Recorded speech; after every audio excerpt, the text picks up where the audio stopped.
ಶ್ರೀ ಗಣೇಶಾಯ ನಮಃ. ಶ್ರೀ ಗುರುಭ್ಯೋ ನಮಃ. ಶ್ರೀ ಸರಸ್ವತ್ಯೈ ನಮಃ. ಶ್ರೀಮಾತ್ರೇ ನಮಃ. ಎಲ್ಲರಿಗೂ ನಮಸ್ಕಾರಗಳು. ಆತ್ಮೀಯರೇ, ಸೌಂದರ್ಯ ಲಹರಿಯ 34ನೆಯ ಶ್ಲೋಕ.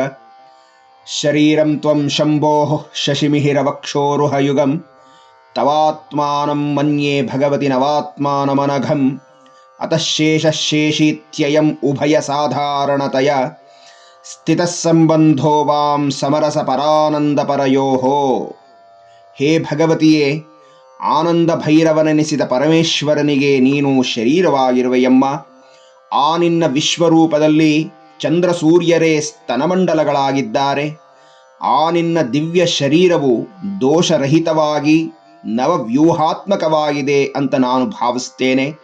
ಈ ಕಾರಣದಿಂದ ಅಪ್ರಧಾನ ಮತ್ತು ಪ್ರಧಾನವೆಂಬ ಶೇಷಶೇಷಿ ರೂಪವಾದ ಶಾಶ್ವತ ಸ್ವರೂಪವಾದ ನಿಮ್ಮ ಸಂಬಂಧವು ಸಾಮರಸ್ಯದಿಂದ ಕೂಡಿದ್ದು ಮಾಲಿನ್ಯರಹಿತವಾದ ಪರಮಾನಂದದಲ್ಲಿ ಶಿವಶಕ್ತಿಗಳಾದ ನೀವು ಸದಾ ಸಮಾನರಾಗಿಯೇ ಇರುತ್ತೀರಿ ಅಂತ ಹೇಳಿ ಆ ಶಿವಶಕ್ತಿಗಳ ಸಮಯಾಚಾರ ತತ್ವವನ್ನ ಈ ಶ್ಲೋಕದಲ್ಲಿ ಶ್ರೀ ಶ್ರೀ ಶಂಕರ ಭಗವತ್ಪಾದರು ಹೇಳಿದ್ದಾರೆ.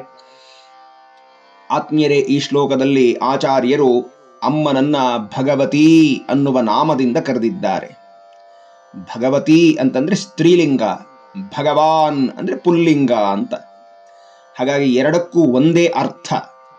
ಹಾಗಾದರೆ ಭಗವತಿ ಅಥವಾ ಭಗವಾನ್ ಅಂದ್ರೆ ಅರ್ಥ ಏನು ಅಂದರೆ, ಯಾರಲ್ಲಿ ಐಶ್ವರ್ಯ, ಧರ್ಮ, ಯಶಸ್ಸು, ಶ್ರೀಹಿ, ವೈರಾಗ್ಯ, ಮೋಕ್ಷ ಅನ್ನುವಂಥದ್ದು ಪರಿಪೂರ್ಣ ಗುಣವಾಗಿ ಇರುತ್ತೋ, ಅಥವಾ ಈ ಎಲ್ಲ ಗುಣಗಳು ಅವರೇ ಆಗಿಬಿಟ್ಟಿದ್ದಾರೋ ಅವರನ್ನ ಭಗವತಿ ಅಥವಾ ಭಗವಾನ್ ಅಂತ ಕರೆಯುವಂಥದ್ದು.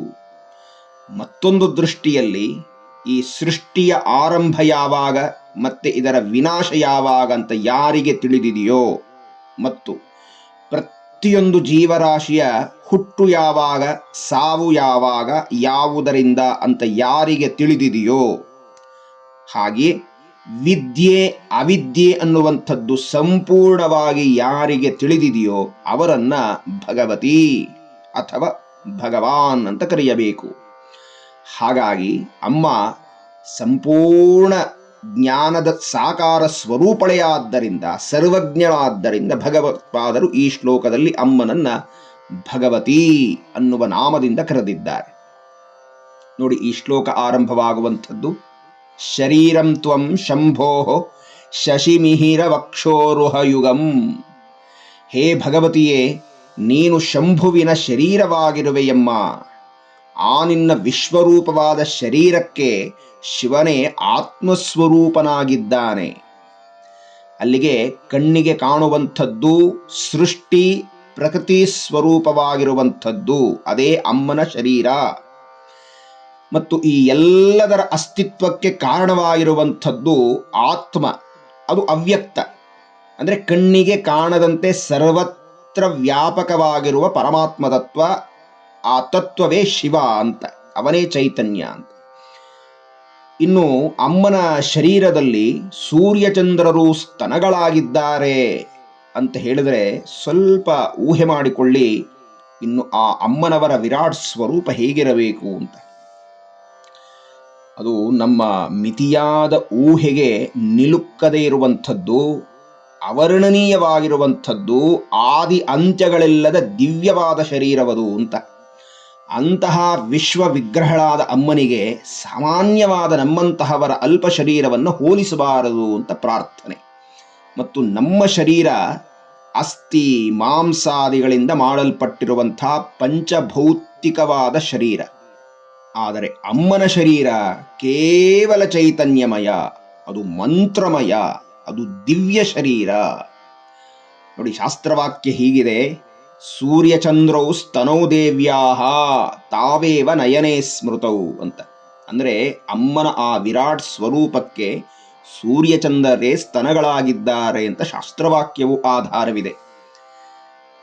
ನೋಡಿ, ಹುಟ್ಟಿದ ಮಗುವಿಗೆ ಆಧಾರವೇ ತಾಯಿಯ ಎದೆಯ ಹಾಲು.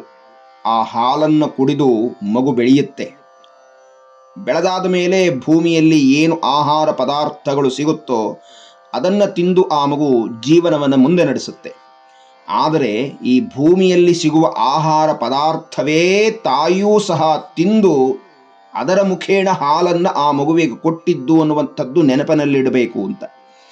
ಹಾಗಾಗಿ ಭೂಮಿಯಲ್ಲಿ ಆಹಾರ ಪದಾರ್ಥಗಳು ಬೆಳೆಯುತ್ತಿದೆ ಅಂತಂದರೆ ಕಾರಣ ಏನಪ್ಪ ಅಂದರೆ ಸೂರ್ಯಚಂದ್ರರೇ. ಇಂತಹ ಸೂರ್ಯಚಂದ್ರರು ಜಗತ್ತಿನ ಸಮಸ್ತ ಜೀವರಾಶಿಗಳಿಗೆ ಆಹಾರವನ್ನು ಒದಗಿಸ್ತಾ ಇದ್ದಾರೆ ಅಂದಾಗ ಆ ಶ್ರೀಲಲಿತೆಯ ಆ ಜಗಜ್ಜನನಿಯ ಕಾರುಣ್ಯವೆಷ್ಟು ಅಂತ ಅಂದ ಮೇಲೆ ತಾನು ಸೃಷ್ಟಿ ಮಾಡಿದಂತಹ ಈ ಸಮಸ್ತವಾದಂತಹ ಜೀವರಾಶಿ, ಅದು ದೇವತೆಗಳೇ ಮೊದಲುಗೊಂಡು ತನ್ನದೇ ಮಕ್ಕಳು ಅಂತ ಹೇಳಿ ಆ ಮಕ್ಕಳಿಗೆ ಆಹಾರ ಕೊಡಬೇಕಲ್ಲ.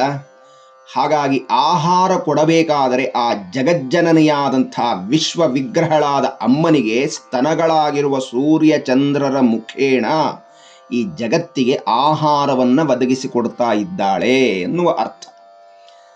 ಮುಂದಿನ ಸಾಲಿನಲ್ಲಿ ತವಾತ್ಮಾನಮ್ಮನ್ಯೇ ಭಗವತಿ ನವಾತ್ಮಾನಮನಘಂ.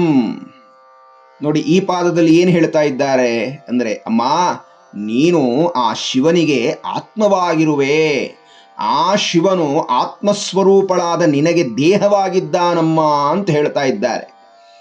ಹಿಂದಿನ ಸಾಲಿನಲ್ಲಿ ಅಮ್ಮ ಶರೀರ, ಶಿವನು ಆತ್ಮ ಅಂತ ಹೇಳಿದರು. ಆದರೆ ಈ ಸಾಲಿನಲ್ಲಿ ಹೇಳ್ತಾ ಇದ್ದಾರೆ ಅಮ್ಮನೇ ಆತ್ಮಸ್ವರೂಪಳಾಗಿದ್ದಾಳೆ, ಶಿವನು ಶರೀರ ಸ್ವರೂಪನಾಗಿದ್ದಾನೆ ಅಂತ.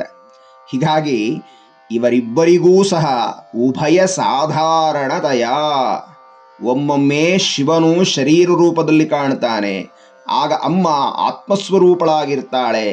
ಮಗದೊಮ್ಮೆ ನೀನು ಶರೀರ ರೂಪದಲ್ಲಿರ್ತೀಯ ಅಮ್ಮ, ಆ ಪರಮೇಶ್ವರನು ಆತ್ಮಸ್ವರೂಪನಾಗಿರ್ತಾನೆ ಅಂತ. ಹೀಗೆ ಈ ಶಿವಶಕ್ತಿಗಳು ಅತಃಶೇಷ ಶೇಷಿತ್ಯಯಂ ಅಂದರೆ ಒಬ್ಬರಿಗೆ ಒಬ್ಬರು ಆಶ್ರಯವಾಗಿರ್ತಾರೆ ಅಂತ. ನೋಡಿ, ಇಲ್ಲಿ ಶೇಷ ಅಂದರೆ ಆಶ್ರಯಿಸಿಕೊಂಡಿರುವುದು ಅಂತ, ಶೇಷಿ ಅಂದರೆ ಆಶ್ರಯ ಕೊಡುವುದು ಅಂತ ಅರ್ಥ. ಉದಾಹರಣೆ, ಶೇಷ ಅಂದರೆ ಭಕ್ತ, ಶೇಷಿ ಅಂದರೆ ಭಗವತಿ ದೇವರು ಅಂತ. ಭಕ್ತನಾದ ಶೇಷನಿಗೆ ಶೇಷಿಯಾದ ಭಗವತಿಯು ಸದಾ ಆಶ್ರಯದಾತಳಾಗಿರ್ತಾಳೆ ಅನ್ನುವುದು ಅರ್ಥ. ಹಾಗೆಯೇ ಶರೀರ ಆತ್ಮ ಅನ್ನುವ ವಿಚಾರ ಬಂದಾಗ ಶರೀರ ಅನ್ನುವಂಥದ್ದು ಶೇಷವಾಗತ್ತೆ, ಆತ್ಮ ಶೇಷಿ ಅಂತ ಆಗತ್ತೆ. ಯಾಕೆ ಅಂದರೆ ಶರೀರವು ಆತ್ಮನನ್ನೇ ಸದಾಕಾಲ ಆಶ್ರಯಿಸಿಕೊಂಡಿರುತ್ತೆ. ಶರೀರ ಇಲ್ಲ ಅಂದರೂ ಆತ್ಮ ಸ್ವತಂತ್ರವಾಗಿರುತ್ತೆ. ಆದರೆ ಅದಿದೆ ಅಂತ ಗೊತ್ತಾಗಬೇಕಾದರೆ ಒಂದು ಶರೀರದ ಮೂಲಕವೇ ನಮಗೆ ಗೊತ್ತಾಗುವಂಥದ್ದು ಅಂತ. ಈ ಶೇಷ ಹಾಗೂ ಶೇಷಿ ಎನ್ನುವುದಕ್ಕೆ ಇನ್ನೊಂದು ಅರ್ಥವನ್ನು ಹೇಳಿದ್ದಾರೆ. ಶೇಷ ಅಂದರೆ ಅಪ್ರಧಾನ, ಶೇಷಿ ಅಂದರೆ ಪ್ರಧಾನವಾದದ್ದು ಅಂತ. ಕೆಲವು ಸಮಯದಲ್ಲಿ ಶೇಷ ಪ್ರಧಾನವಾಗಿರುತ್ತೆ ಮತ್ತು ಕೆಲವು ಸಮಯದಲ್ಲಿ ಶೇಷಿ ಅನ್ನುವಂಥದ್ದು ಪ್ರಧಾನವಾಗಿರುತ್ತೆ. ನೋಡಿ, ಸೃಷ್ಟಿ ಸ್ಥಿತಿ ಲಯ ತಿರೋಧಾನ ಅನುಗ್ರಹ ಅನ್ನುವಂಥ 5 ಕೃತ್ಯಗಳಲ್ಲಿ ಸೃಷ್ಟಿ ಸ್ಥಿತಿಯು ಅಮ್ಮ ಮಾಡ್ತಾಳೆ, ಆಗ ಅಮ್ಮ ಪ್ರಧಾನಳು ಶೇಷಿ. ಶಿವನು ಅಪ್ರಧಾನ ಶೇಷ, ಆದರೆ ಆ ಕಾರ್ಯಕ್ಕೆ ಶಿವನು ಸಹಕರಿಸ್ತಾನಂತೆ.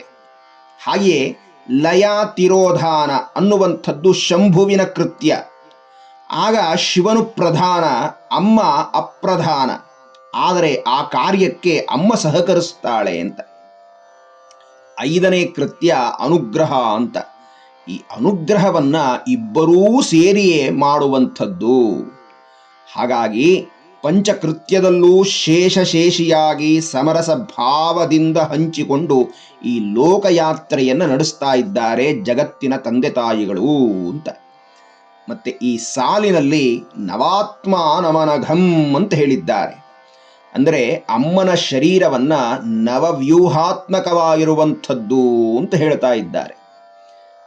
ಏನು ಈ ನವವ್ಯೂಹಾತ್ಮಕ ಅಂದರೆ ಯಾವುದದು ಅಂತ ಒಮ್ಮೆ ನೋಡುವುದಾದರೆ ಕಾಲವ್ಯೂಹ, ಕುಲವ್ಯೂಹ, ನಾಮವ್ಯೂಹ, ಜ್ಞಾನವ್ಯೂಹ, ಚಿತ್ತವ್ಯೂಹ, ನಾದವ್ಯೂಹ, ಬಿಂದುವ್ಯೂಹ, ಕಲಾವ್ಯೂಹ, ಜೀವವ್ಯೂಹ ಅನ್ನುವಂಥ 9 ವ್ಯೂಹಗಳು. ಇವೆರಡೂ ಶಿವಶಕ್ತಿಗಳ ರೂಪವೇ ಅಂತ. ಕಾಲವ್ಯೂಹ ಅಂದರೆ ನಾವು 1 ನಿಮಿಷವನ್ನ 60 ಭಾಗ ಮಾಡಿದರೆ 1 ಸೆಕೆಂಡ್ ಬರುತ್ತೆ ಎನ್ನುವಂಥದ್ದು ಗೊತ್ತು ಎಲ್ಲರಿಗೂ. ಆ 1 ಸೆಕೆಂಡನ್ನು 140 ಭಾಗ ಮಾಡಬೇಕಂತೆ. ಆ 1 ಸೆಕೆಂಡಿನ 140ನೆಯ 1 ಭಾಗ ಇದೆಯಲ್ಲ, ಅದು ಅತ್ಯಂತ ಕಡಿಮೆ ಪ್ರಮಾಣದ ಕಾಲಗಣನೆ. ಅದಕ್ಕೆ ಪರಮಾಣು ಕಾಲ ಅನ್ನುವ ಹೆಸರನ್ನು ಕೊಟ್ಟಿದ್ದಾರೆ ನಮ್ಮ ಶಾಸ್ತ್ರಜ್ಞರು. ಇಷ್ಟು ಸಣ್ಣ ಪ್ರಮಾಣದ ಕಾಲದಿಂದ ಹಿಡಿದು ಬಹಳ ಬೃಹದಾದ ಕಾಲ, ಬ್ರಹ್ಮನ ಪರಮಾಯು 100 ವರ್ಷಗಳು ಪೂರ್ತಿಯಾದರೆ ಆ ಆಯುಷ್ಯಿಗೆ, ಆ ಕಾಲಮಾನಕ್ಕೆ ಹೆಸರು ಕಾಲವ್ಯೂಹ ಅಂತ ಹೇಳಿ. ಹಾಗಾಗಿ ಶಿವಶಕ್ತಿಗಳು ಈ ಕಾಲವ್ಯೂಹ ಸ್ವರೂಪರಾಗಿದ್ದಾರೆ ಅಂತ. ಎರಡನೆಯದ್ದು ಕುಲವ್ಯೂಹ ಅಂತ. ಅರ್ಥ ಬಣ್ಣ ಅಥವಾ ವರ್ಣ ಅಂತ. ಅಂದರೆ ಈ ವರ್ಣಗಳಲ್ಲಿ ಪ್ರಧಾನವಾದದ್ದು 7 ಬಣ್ಣಗಳು. ಹಾಗಾಗಿ ಕುಲವ್ಯೂಹ ಅಂದರೆ ಎಲ್ಲ ಬಣ್ಣಗಳೂ ಶಿವಶಕ್ತಿಗಳ ಸ್ವರೂಪವೇ ಆಗಿದೆ ಅಂತ. ಮೂರನೆಯದ್ದು ನವವ್ಯೂಹ ಅಂದರೆ ಎಲ್ಲ ನಾಮಗಳು ಶಿವಶಕ್ತಿಗಳನ್ನೇ ಹೇಳುತ್ತಿದೆ.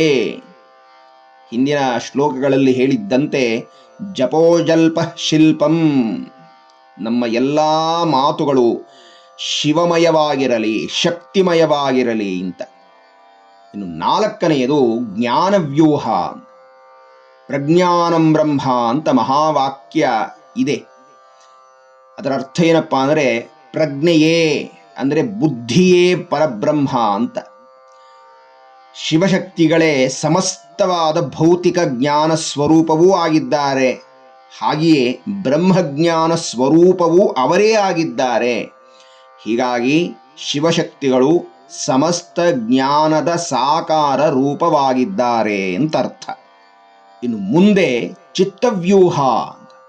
ಚಿತ್ತವ್ಯೂಹ ಅಂದರೆ ಮನಸ್ಸು, ಬುದ್ಧಿ, ಅಹಂಕಾರ, ಚಿತ್ತ ಅನ್ನುವಂಥ ಅಂತಃಕರಣಗಳು ಶಿವಶಕ್ತಿ ಸ್ವರೂಪರು ಅಂತ.